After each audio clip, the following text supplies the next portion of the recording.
The best fights are normally taken by DAZN, so I'm guessing they're trying to work their way in. Amazon, obviously, were trying to do the Plant Charlo, and they were trying to do the build-up for that. That's gone pear-shaped because Plant lost.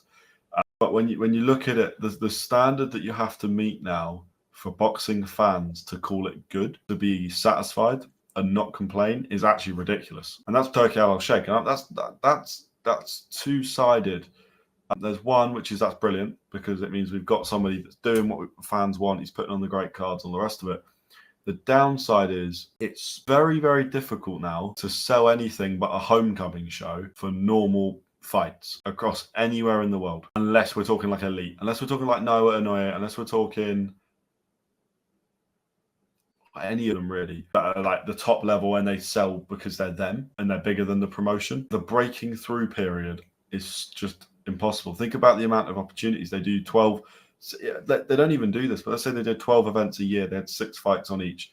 That's 144 fighters getting an opportunity each year, and some will double up. That's not actually enough. Compare that to what it used to be. That's not enough opportunity. That's also not.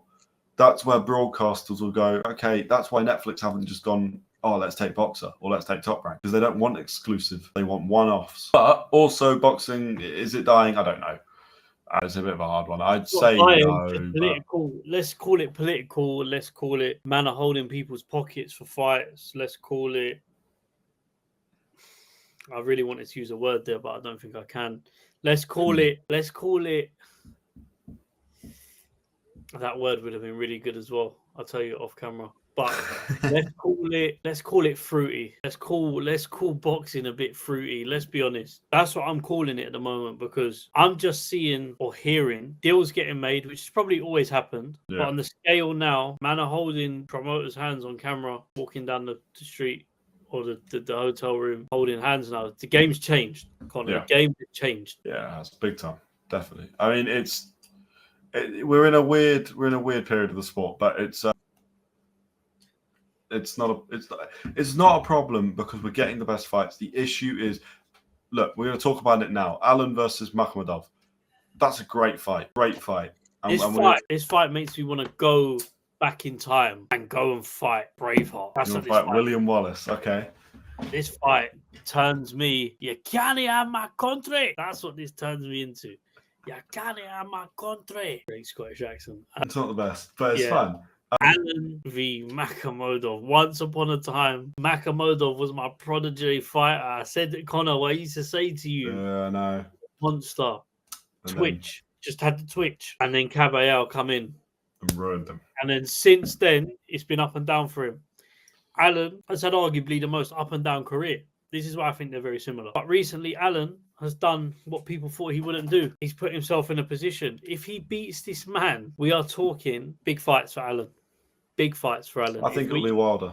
I think if he beats Makhmudov, it'll be Wilder. And if he beats Wilder, which is very possible. Jesus, I mean, we're getting ahead of ourselves now. But yeah, I don't. There is a world where Dave Allen fights for a world title. Dave Allen, hear it first. You heard me. Dave Allen beats Makhmudov, and he goes on and beats Wilder. I think you beat Wilder. Yeah, I don't disagree with that. I don't think we can go off what Makhmudov used to be, because he's had up and down. He's been winning, he's been losing. He's been fighting in places no one really knows, so we don't know the level of opponents he's been fighting, let's be honest. I can even say recently, I don't, unless you do, Connor. But no, not really. Not heavyweights I really recognise, to be honest. So Caballero's obviously world title level. The other guy, apart from Caballero, after Caballero. Yeah, no, I know. What I'm saying is after that, he's fought a comeback fight where he won in a round or 2 rounds. Then after that, he fought an Italian whose surname I can't remember, but I think his first name's Guido. And I believe he was actually winning that fight, and he got knocked out because his hand broke very early on, like shattered, and it meant he couldn't properly his hand after Caballero. Yeah, he's got recurring issues with injuries, and then he's come back after that loss again, taking a slightly easier fight. So on the pattern, Allen will win, but I'm worried about this fight. The reason I wanted to talk about this after the boxing is dying is because the undercard for this fight is interesting. It's not bad at all. I mean, you got Josh Padley's on there, and the co-main's okay, but it's more about the comments under those fight announcements, of which Actually, let's read. So Janai Bostan is running it back with Fawez, and then that's the co-main event, right? Let's have a look. I mean, there's people saying, I mean, there's a lot of support for both. Obviously, I mean, they do post it on their personal ones, but a lot of this is like they're both time wasting losers. This isn't a co-main event. There's just so much hate, right? And that's the only downside. But if we talk about the main event for a second, and also I quite like Janai Bostan's a great fighter. Josh Padley's a very good fighter. I think this is a great event. This card overall is better than Usyk and Dubois undercard. This undercard is better than Usyk and Dubois undercard too. No, you can't. No, because Lawrence Okoli and Kevin Lorena, Lapin versus Edmondson. Those are good fights. They're better. I think they're better than. I'm calling it what it is. We will see a better card, and the reason I say it is because these might end up being better fights to watch. Okoli tore his bicep in the second round, so we saw a limited Okoli. Obviously, he won, got the victory, but he tore his bicep in the second round. Yeah, true. Quality of the fight went down. Because of that, naturally, he still won. Outside of that, for me, Usyk Dubois 2 was probably the worst undercard I've watched, just because of the way it was structured. Maybe.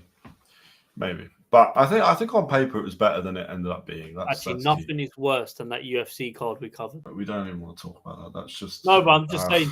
Yeah, look, Dave Allen Makhmedov. I don't know. Makhmedov doesn't like being hit to the body. If you enjoyed that, the full Boxing This Week episode is out on our channel. The link is somewhere up here. I don't know where, but it's on our channel. We're also running an Amazon gift card giveaway, a £50 giveaway. All you have to do is subscribe, comment, subscribe. Your winner gets announced at 500 subscribers. And for our next episode of Boxing This Week, it is at 7:45 p.m. UK time every Thursday. Thank you and goodbye.